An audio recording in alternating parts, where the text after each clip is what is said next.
namin yung ano, record na. Tapos na rin namin yung rewiring. So, nag-start kami ng 5 p.m. 5:30 yata, kagabi. Tapos kami, anong oras na? Alas 8. So, yan. Nirewire na namin. So, features nito, naka one-time flashing na ho siya with time delay.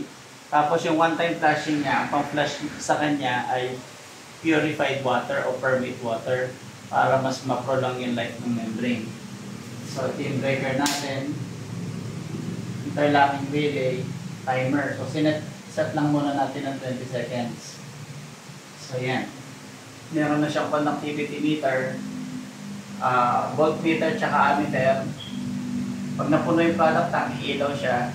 Pag nawala ng tubig o nag-low level si product tank, tutunod ito. Pag nawala ng tubig si raw tank, ilaw siya. Mamamatay yung pin tsaka RO. Pagka naka-production ka na nawala ng tubig.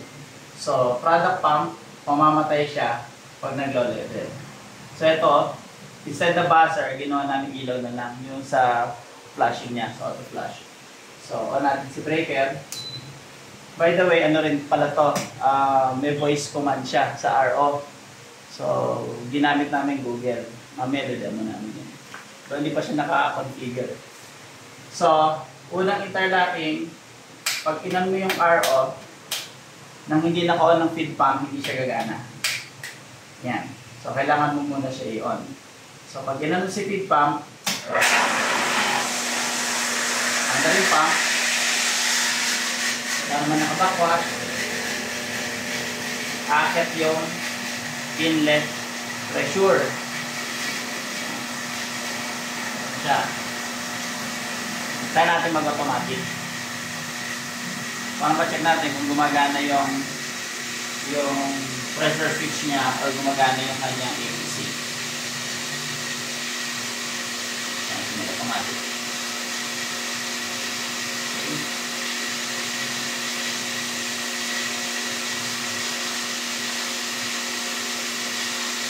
Siya na, medyo haggard.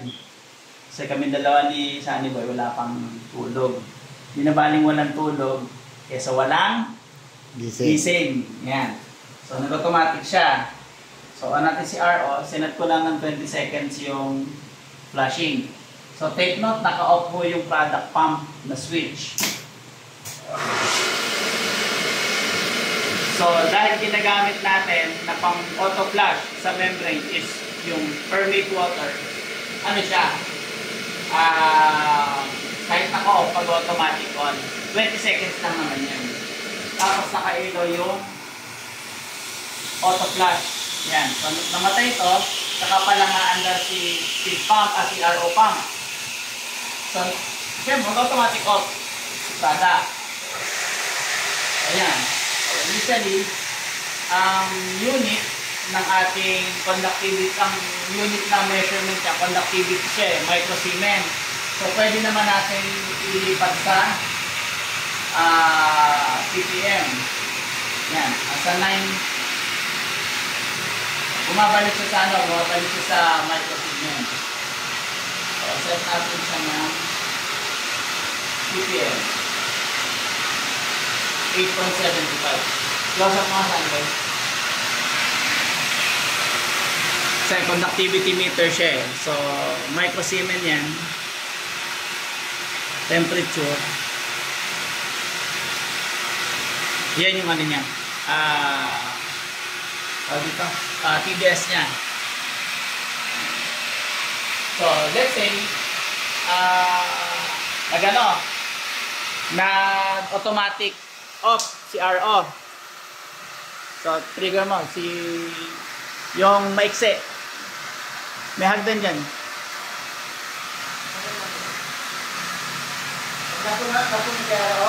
Pag napuno si RO, tignan natin kung mamamatay siya.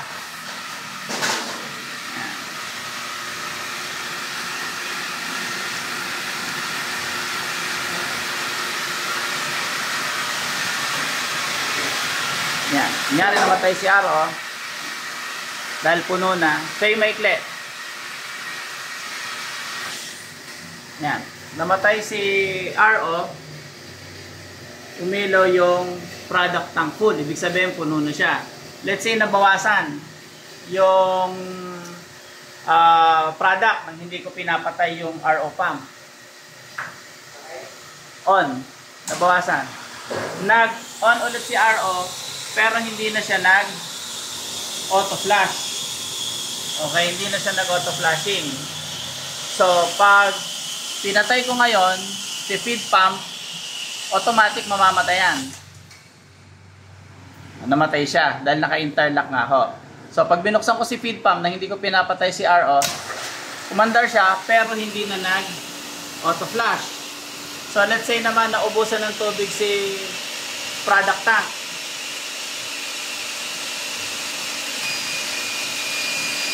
Ito muna siya. Yan.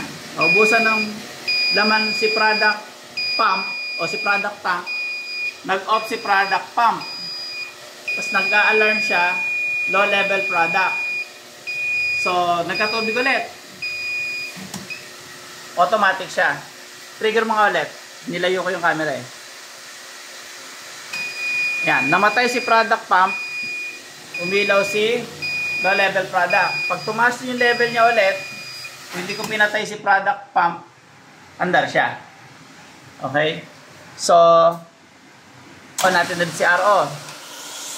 Hindi na siya nag-auto flashing. So, trigger naman natin ngayon saan yung yung low level ng low level ng RO. Abot naman yung hagdan eh.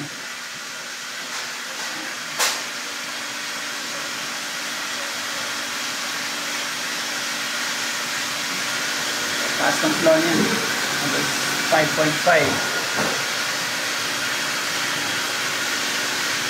Nawala ng tubig yung rotang. Dumawat. Ayan. Tinitrigger niya doon yung switch.